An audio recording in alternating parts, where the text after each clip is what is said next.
Most mornings start the same.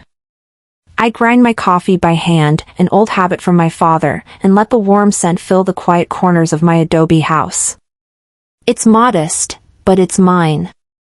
No staff, no noise, just sun casting long shadows across clay walls, and the tick of an analog clock that's older than I am.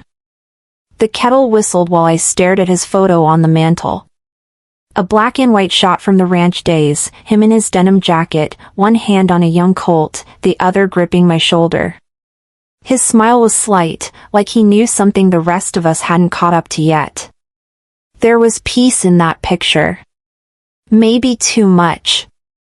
I poured the water, sat at the kitchen table, and thumbed through a stack of unopened mail. Most were junk or statements I'd already paid. But one envelope stood out, clean white, Swiss postmark. My stomach tightened, but I left it sealed.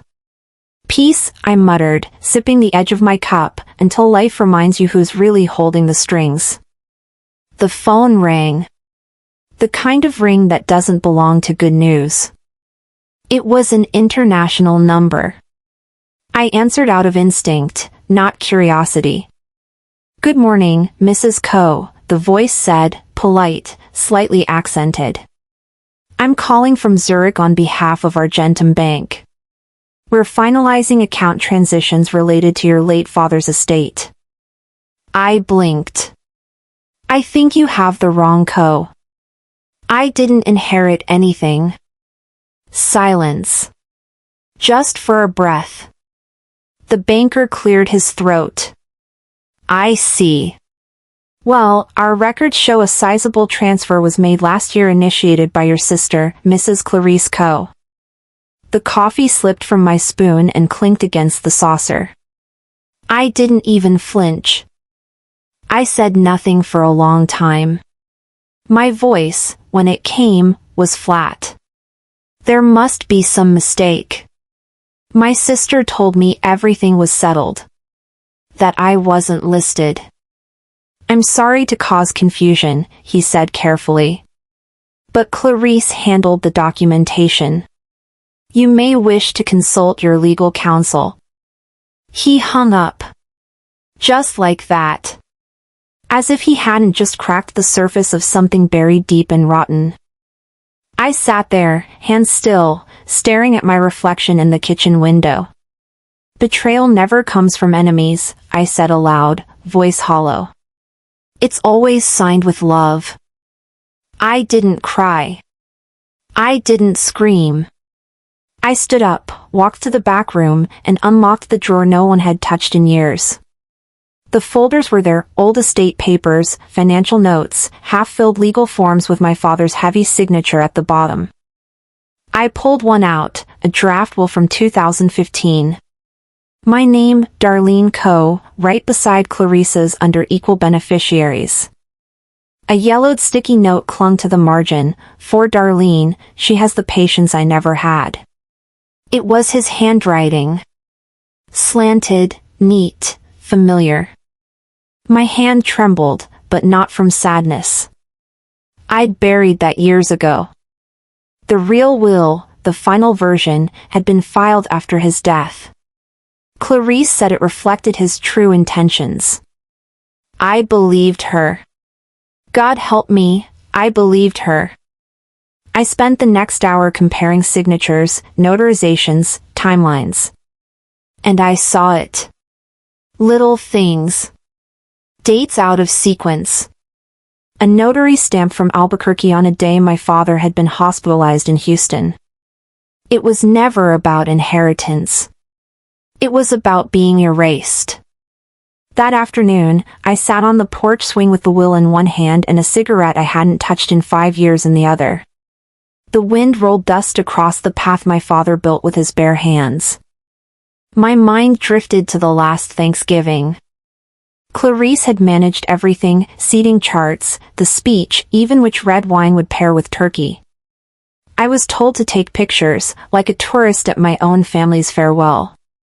Dad sat quiet most of the night. I remember he barely touched his plate. Just watched. Just listened. And just before dessert, he pressed a folded napkin into my palm. It was soft. Embroidered in the corner, DC. He didn't say anything. He didn't need to. That napkin sat in my nightstand drawer for years, forgotten. Until tonight. I unfolded it, smoothed the wrinkles, and laid it beside my laptop.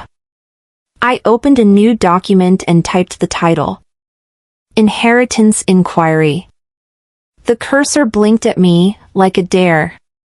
Clarice once told me, Daddy's trust is untouchable. Maybe she meant it as a warning. I whispered into the room, we'll see about that. She built this world with lies and paper trails. But paper burns. And I still have the spark. I stared at the napkin. Then back at the screen. Then back at the napkin. If truth is buried under money, I'll dig with my bare hands. The next afternoon, I parked outside a law office that looked like time forgot it. Dark wood shutters. Worn brick. The kind of place that hadn't updated its sign since the Reagan years. My heels clicked a little too loudly against the tile as I stepped inside. Everything smelled like old paper and stale coffee. A woman behind the desk looked up, squinted, then smiled like she recognized a ghost. Well, you finally made it, she said, flipping through a thin file on her desk. My breath caught. Finally? She nodded slowly, unsure if she'd said too much. Mr. DeWitt's been expecting you for a long while. I forced a smile, polite but cool. I didn't ask more. Sometimes, walking into the truth feels like crashing your own funeral. A few minutes later, I was led down a narrow hallway lined with plaques and photos of clients who probably hadn't needed legal help in decades. The door creaked as I stepped into Marlon DeWitt's office. He stood up awkwardly, slim, silver-haired, early 70s maybe. His tie was loose, like he'd given up on appearances around the same time he gave up trusting clients. Darlene, he said, voice tired but sincere. It's good to see you. I shook his hand, cool and dry. I wish I could say the same. He gestured toward the leather chair opposite his desk, but I stayed standing. I didn't expect you, he muttered, fidgeting with a pen. Neither did the bank in Zurich, I replied. Apparently, there were some last-minute changes to my father's estate. Ones I was never told about. DeWitt sighed and sat back down. I thought you knew. Clarice said she explained everything. She didn't. Let's assume she didn't explain anything at all. Enlighten me. He hesitated, then pulled a manila file from the side drawer and placed it gently on the desk. I stepped forward, opened it. It was the final will. Dated 3 weeks before my father died. My eyes moved over the pages slowly. Everything looked official. Stamped. Signed. But my name was gone. Where it once said Darlene Co., beneficiary, now it read, Clarice Co., sole heir and executor. A single sentence explained the change, due to estrangement and diminished contact. I couldn't laugh, but I nearly did. Estrangement? My father called me every Sunday night. We talked about everything from his favorite black coffee to the dry spell on his land. He never stopped checking on me. I looked up. Did you witness this being signed? DeWitt rubbed his temple. No. It was sent via courier. Notarized in California. So you never saw him after the amendment? No. I didn't. Silence thickened between us. The kind that doesn't need filling, just sits there, growing heavier. He leaned forward, lowering his voice. Clarice was persuasive. She said you weren't interested in any of it. That you preferred your quiet life. She's always had a flair for fiction. She also said you'd cause drama if brought into the process. I nodded slowly. That much, I'll deliver. He looked regretful. There were things that felt off. But the documents were clean. Legal. At least on the surface. I exhaled through my nose. Clean doesn't mean right. He pulled a small yellow sticky note from his drawer and slid it across the desk. It simply read, Robert C., Notary, Los Angeles. If you're going to dig, he said quietly, start with him. I took it without a word, folding it into my pocket like a seed. Outside, the light had shifted. Late afternoon bleeding into early evening, the orange glow of the sun casting long shadows down the sidewalk. Santa Fe always had a way of making betrayal feel poetic. I walked slowly toward my car. The napkin was in my jacket pocket, the same one my father had given me that Thanksgiving. I squeezed it, not because I needed comfort, but because I needed to remember.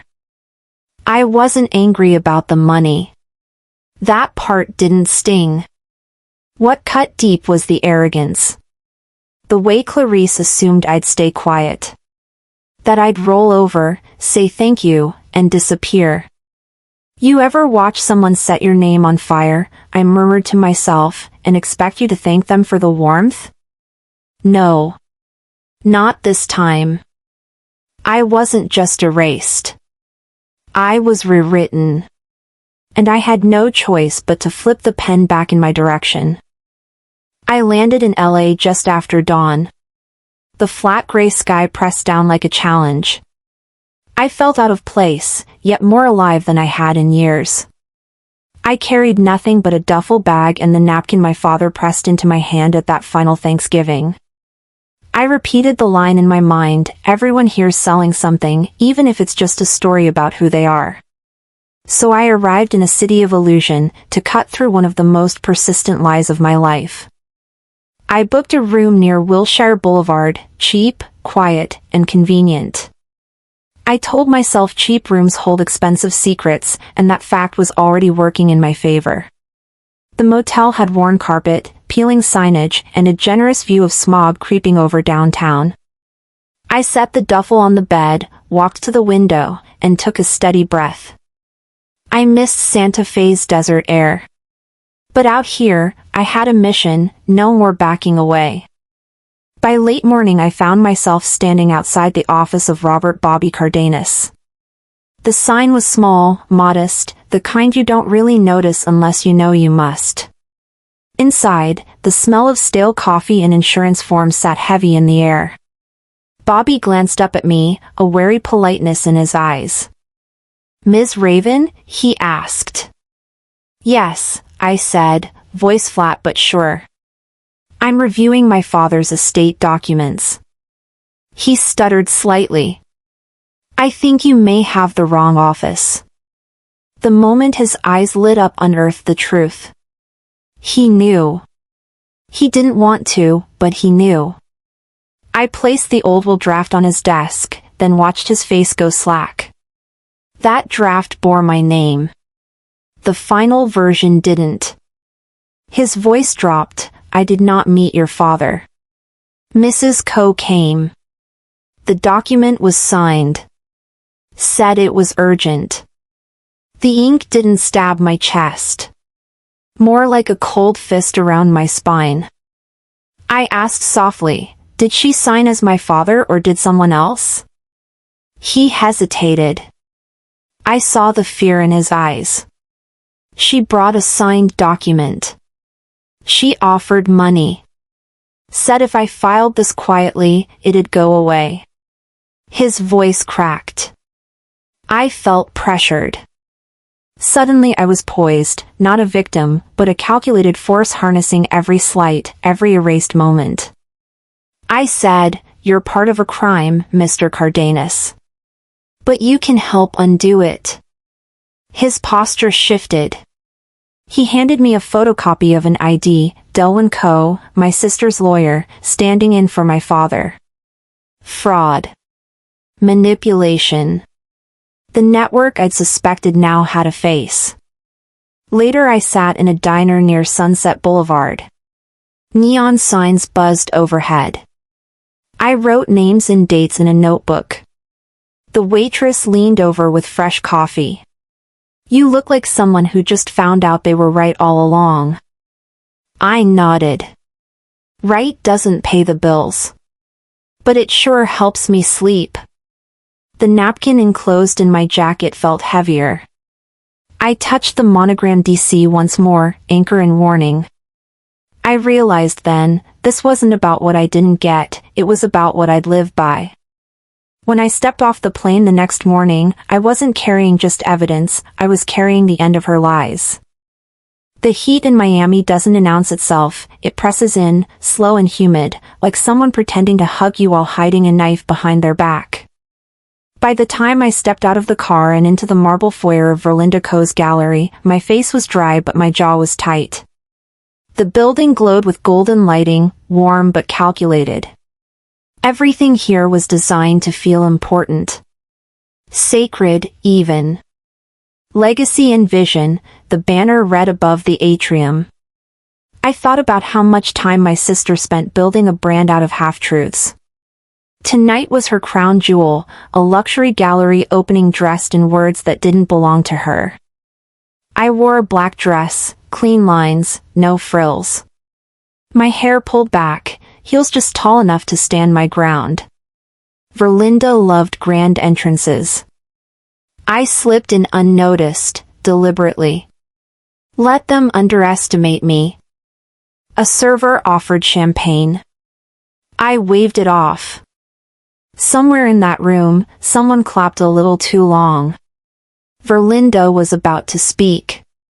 As I took in the glittering crowd, men in pocket squares, women in heels sharp as their stares, I remembered what my father said once at a barbecue: "Your name deserves more than a hosting role." And yet, here I was. A guest in a building funded by the very name they scrubbed from the brochures. She took the stage. The applause was loud but hollow. "Thank you all for being here to celebrate a dream made real," Verlinda smiled. "This gallery stands because of those who built it with me." Not a single mention. Not of me. Not of him. A promo reel began to play, slow pans of the gallery, guests laughing over champagne, Verlinda's voiceover gushing about heritage and vision. Then, in the corner of one frame, I spotted a security guard passing an envelope to a suited man. It happened in seconds. Most folks wouldn't have noticed. But I did. A woman brushed past me, then paused. "You're Darlene, right? The one from Santa Fe?" I nodded. She blinked like she didn't know if she was supposed to say more. She didn't. I pulled out my phone as it buzzed. Stepped quietly toward a hallway by the catering prep room. One unread email, flagged, Swiss Bank unusual transfer Raven Estate. No salutation. Just a single line, account tied to Clarice Co's authorization, Origin Raven Family Trust. I hit forward. Sent it to my encrypted inbox, then deleted the original. Back in the main room, a young man, maybe 30, stopped me. "Hey, do you work for the gallery too?" I looked him dead in the eye. "I actually own part of it." He laughed nervously. "Cool." I could feel the tension building, like a current under calm water. In my clutch was a folded slip, QR code printed discreetly on it, barely visible unless you knew what to look for. It said, "For truth seekers only." Then it happened. The screen up front glitched. What popped up wasn't part of the promo reel. It was grainier, a home video clip. My father stood in front of what used to be the original Raven Art Studio. He looked thinner, older. But his voice came through, "Darlene has the vision we need." 5 seconds. Then it snapped back to Verlinda's pristine footage. But that was enough. I didn't wait. My father said it himself, I said, stepping forward. People turned. Some phones tilted slightly. Verlinda's smile held for half a second too long before it cracked at the corner. She opened her mouth. Nothing came out. I walked toward the center. Held my notebook in one hand. The napkin peeked from the cover, initials still crisp, DC. Thank you for honoring a legacy, I said, calmly. But I didn't just help build one. I inherited one. Murmurs spread. Cameras turned, not all at once, but enough. The crowd shifted. I've been told I don't belong. Tonight, you've seen the opposite. The name Raven means something. And I intend to remind everyone of what that is. No yelling. No shaking. Just steel. Tonight's toast, I finished, is not to an empire built on silence, but to the one that finally speaks. Silence hung like heat in a closed room. Then, one clap. Then another. Verlinda stood frozen. Her empire cracked. The applause faded, but I knew the war had only just begun. The old house in Santa Fe had always carried a strange kind of silence, the kind that wasn't peaceful, just waiting. Waiting for someone to break it. That night, it was me. Clarice's car was already in the driveway, a sleek rental that didn't belong on the cracked concrete of our childhood home. The porch light hummed as I stepped inside. Everything looked smaller, the kitchen especially. It used to be the center of everything, the smell of cornbread, the sound of our father laughing. Tonight, it was just tension. She was standing by the counter, a glass of white wine in her hand, barefoot, too casual for someone caught in a lie. I didn't speak at first. I slid a folder onto the marble island, printed copies of the Swiss bank log and the notarized file from Los Angeles. The paper made a soft thud that felt louder than any words. Clarice glanced down, eyes moving fast, then smiled. That same smile she'd used our entire lives when she thought she was the smarter one. You didn't even try to hide it well, Clarice, I said. She tilted her head. Dad would have never trusted you to handle that kind of money. You're too soft. I kept my voice low. No. I'm just not cruel. Her eyes narrowed. So, what, did you break into my files? Steal private emails? That's a felony, you know. You forged his signature, I answered. I'd call it even. She set her wine down, the sound sharp against the counter. You don't know what you're doing, Darlene. You think you're uncovering corruption, but all you're doing is dragging the family through mud. I'm dragging the truth through mud, I said, and it's still cleaner than the lies you live in. She smirked. You push this into court, I'll file one of my own. Emotional abuse, mismanagement of care, every headline will say you neglected your dying father. I'll make sure of it. I looked at her, steady. You wouldn't dare. Oh, I'd dare plenty, she said, sipping again. You've got no idea what Delwyn's capable of.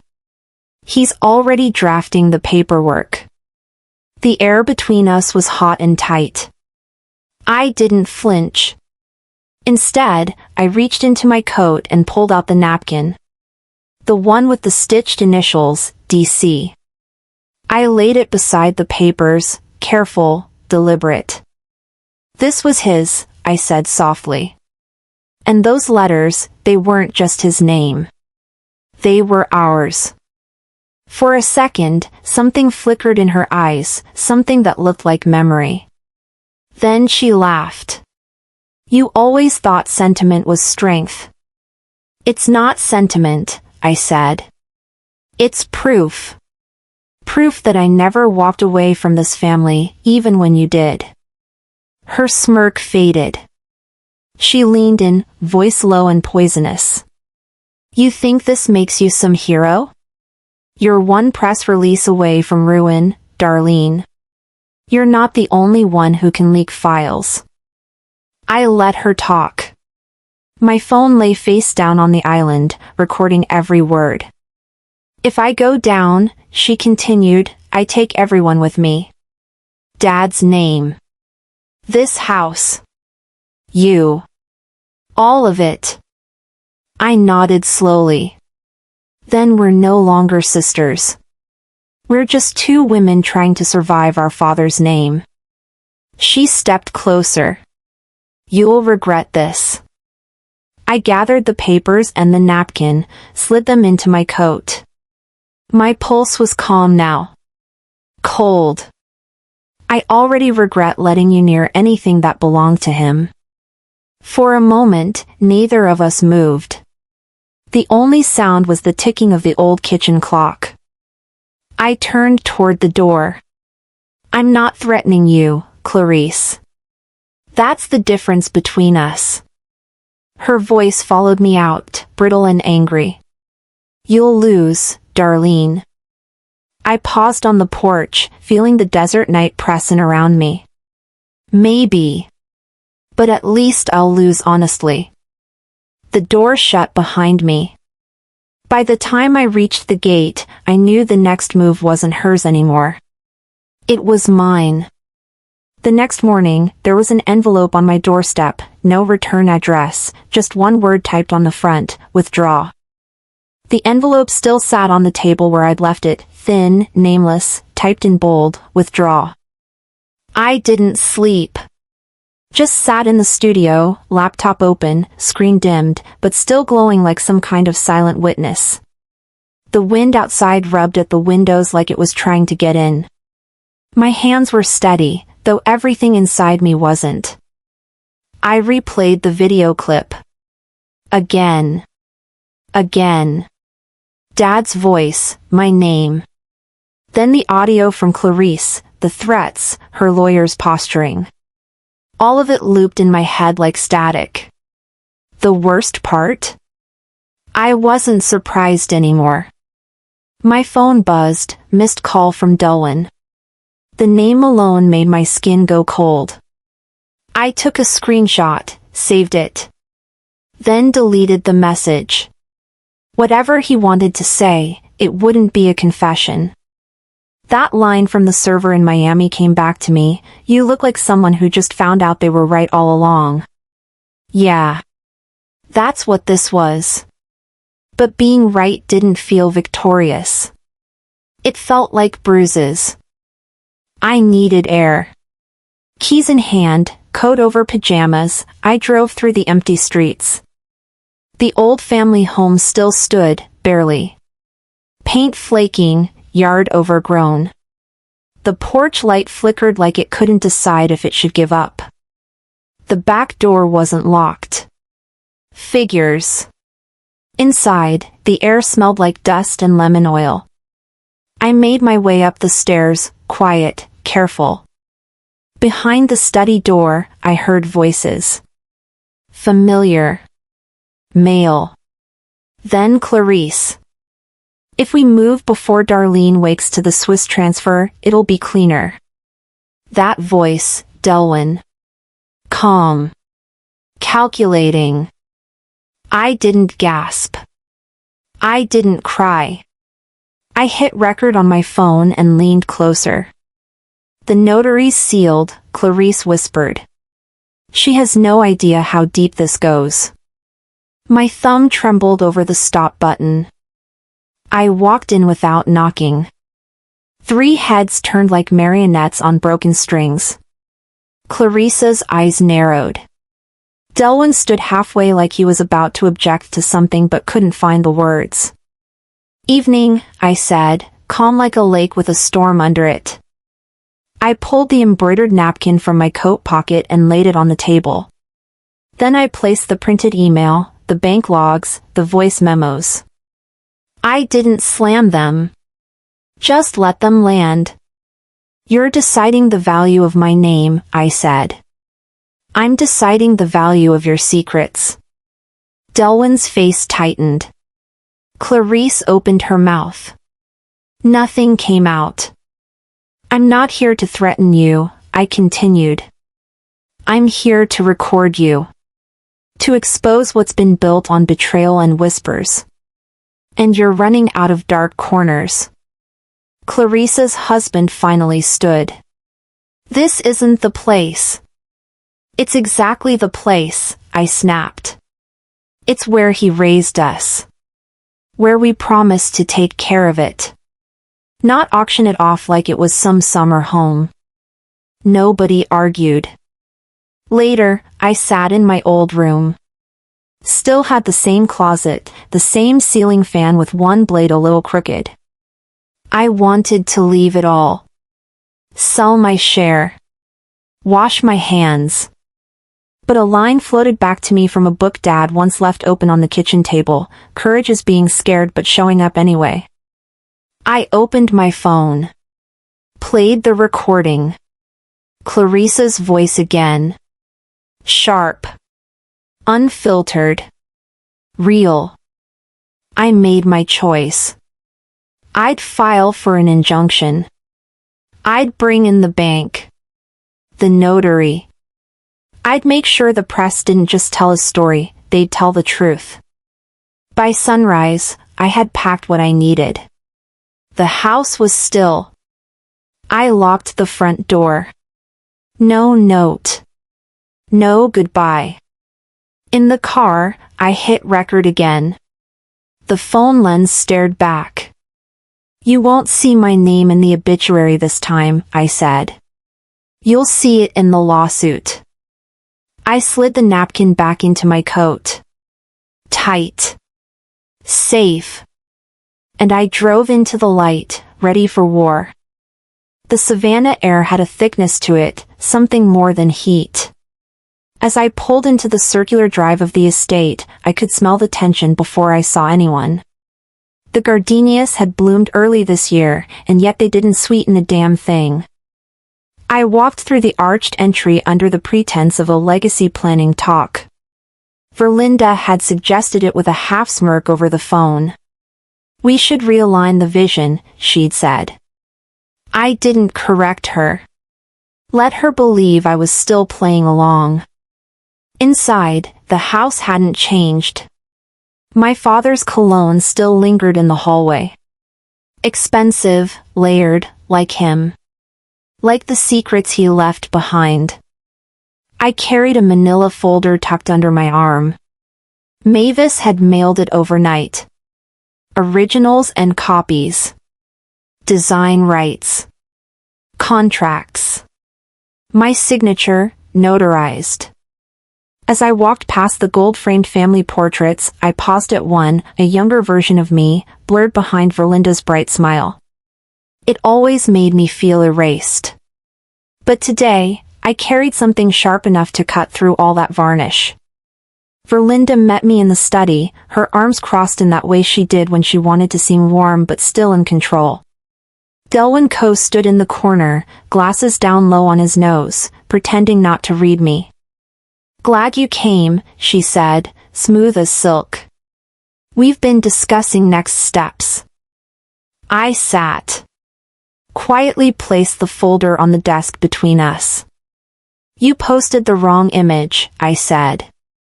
That opening shot on the gallery's website, it wasn't your design. It was mine. Verlinda's chin didn't drop, but her smile faltered. Just enough. I opened the folder. Laid out the original contract Mavis saved. My name. The gallery blueprint. The timeline. The proof. Delwyn shifted. These are outdated. I didn't flinch. They're original. You sold my design, I said to Verlinda. And now you're building your story on it. She blinked twice. Her silence felt like confession. The room shifted. And then, Hazel appeared in the doorway. Quiet. Almost apologetic. She held a thumb drive between two fingers like it was a fragile truth. I nodded. She handed it to me. I clicked play on my laptop. Her voice, Verlinda's, filled the air. Just take the design, Delwyn. Darlene won't do anything. She never does. Delwyn's voice followed, we'll frame it as legacy interpretation. No one checks signatures. Verlinda's lips pressed together. She turned pale. Delwyn stood straighter, then slowly sat back down. Hazel didn't say a word. She stepped back into the hallway like a ghost who'd finished her haunting. I closed the laptop. Let the silence stretch long enough for truth to settle. Verlinda suddenly pushed back from the table, her chair scraping. You'll ruin everything, she hissed. Dad's name, his reputation.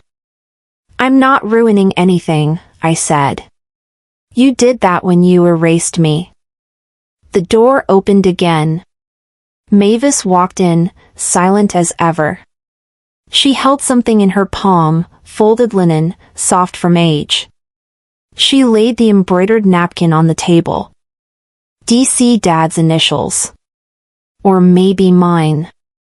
I hadn't decided which yet. I turned to Delwyn.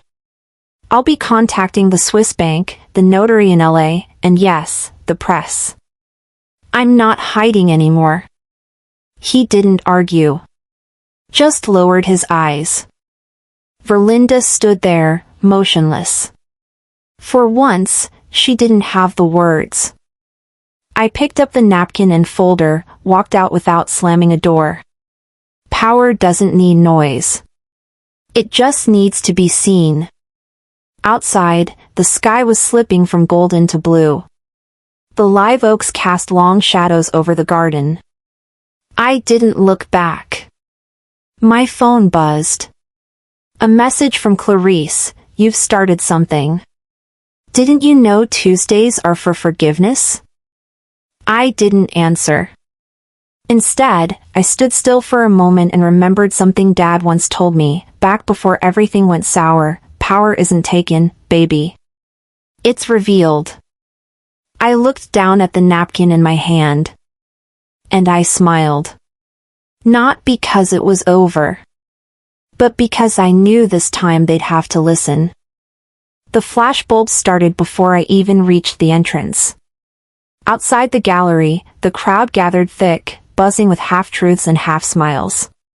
Reporters leaned forward like vultures, waiting for fresh meat. Some had already decided what they wanted me to be, bitter daughter, forgotten artist, inconvenient truth. Inside, the banner above the entrance screamed in gold script, Legacy, a Raven co-exhibition. Legacy. I stopped just beneath it. Felt the hum in my ears. Past the glass doors, guests floated in heels and designer suits, sipping champagne and pretending they weren't there for the circus. Screens mounted on either side played a looping clip from my father's memorial, the one where he looked right into the camera and called me his heir apparent. The sound paused just as the words landed. Silence. Then a ripple. Whispers. I stepped forward, letting them watch me walk in. In my coat pocket, the napkin with my father's initials pressed against my side. The same one he'd handed me that afternoon in Santa Fe. I reached in, curled my fingers around it, not out of sentiment, but because it reminded me I wasn't crazy. At the center podium stood Delwyn, nervously straightening his tie. Verlinda was off to the side, face stretched tight behind practiced grace. I kept walking. Delwyn cleared his throat. The screen behind him flickered. He hadn't started yet. Then it happened. The loop stopped, and Hazel's voice came through the speakers. Clear, direct. Her recording. The same one I'd played in the study. Just take the design, Delwyn. Darlene won't do anything. She never does. Gasps. Murmurs. Glass shattered somewhere in the back. Delwyn froze. Verlinda's mouth dropped, then snapped shut. I stepped onto the platform. This wasn't a mistake, I said into the mic, it's a pattern. And tonight, the pattern ends. I unfolded the napkin slowly, held it up. The initials were visible from every angle now. People squinted, whispered. Some knew. Some were just beginning to. This is the name you used, I said. You built this night on a lie. On my work. My name. Delwyn turned to leave, but the crowd shifted to block him. Reporters raised their phones. From the back of the room, a voice cut through like a knife. Clarice. You'll regret this, she snapped. I turned toward her. She looked radiant under the lights, composed, practiced, dangerous. But her voice cracked on the second word. You orchestrated all this, she said. You think this makes you strong? No, I said. Surviving you made me strong. Clarice stepped forward, still trying to salvage the narrative. I thought we could handle this in the family. I thought you'd understand. Forgive. I never asked for forgiveness, I said. Just truth. And fairness. And tonight, I get both. I pulled a small folder from my purse, copies of the notarized documents from Mavis, proving original authorship, showing payment trails, and withdrawal requests signed by people who swore I was never involved. Cameras flashed like fireworks. I am exercising my rights, I said. As original heir, co-designer, and the only one here tonight who didn't lie. Delwyn didn't speak again. Verlinda sank back against the wall, no longer the picture of poise. The napkin, once a private relic, now lay center stage. No applause. Just breathless realization. I stepped away from the podium. Outside, the warm Miami air hit my skin like a tide. I made my way to the terrace that overlooked the bay, lights stretching across the water like a path. My phone buzzed nonstop, mentions, tags, news alerts. People wanted to believe in the comeback. They always do. But I didn't feel triumphant. A message lit up the screen. Hazel again. You woke the storm. Now sail through it. I read it twice, then looked out over the city. My name wasn't buried anymore. It was out in the open, raw, and loud. And this time, they'd have to live with it. Zurich greeted me in silence. Snow fell in slow, deliberate flakes, the kind that mute the world and make you feel like time has stopped to let you catch up.